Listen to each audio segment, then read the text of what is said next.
ഈവിളൈ എന്ന് പറയുന്ന ഒരു കൺസെപ്റ്റിനെ പറ്റി നിങ്ങൾ വിശ്വസിക്കുന്നുണ്ടോ? ഈവിളൈ അഥവാ ദൃഷ്ടി. ഈവിളൈ എന്ന് പറയുന്ന ഒരു സംഭവം ഉണ്ട്. അപ്പോൾ നിങ്ങൾ ചോദിക്കും, എന്തുകൊണ്ട് മോഹൻലാലിനെയും മമ്മൂട്ടിയെയൊന്നും ഇത് ബാധിക്കുന്നില്ല എന്ന്. അവരുടെ ഉള്ളിലെ എനർജി അഥവാ ഓറ എന്ന് പറയുന്നത് അത്രയ്ക്കും ശക്തമാണ്. നമ്മുടെ കൂട്ട് ഇങ്ങനത്തെ ഓറ അല്ല.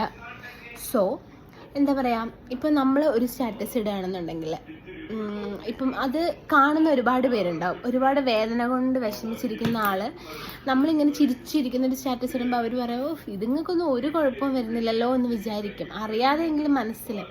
അതുപോലെ നമ്മുടെ ലൈഫിൽ ഒത്തിരി പ്രശ്നങ്ങളാണ്, നമ്മുടെ ബന്ധങ്ങളിൽ പ്രശ്നങ്ങളാണ്. അപ്പോൾ നമ്മൾ നല്ല ഹാപ്പി ആയിട്ടുള്ള കുറേ ഫോട്ടോസാണ് വിചാരിക്കും. പക്ഷേ ഇവരുടെയൊക്കെ ജീവിതം എന്താ, അങ്ങനെ ഉള്ളൊരു നെഗറ്റീവ് തോട്ട് പോലും നമ്മുടെ ലൈഫിനെ അഫക്റ്റ് ചെയ്യുന്നുണ്ട്.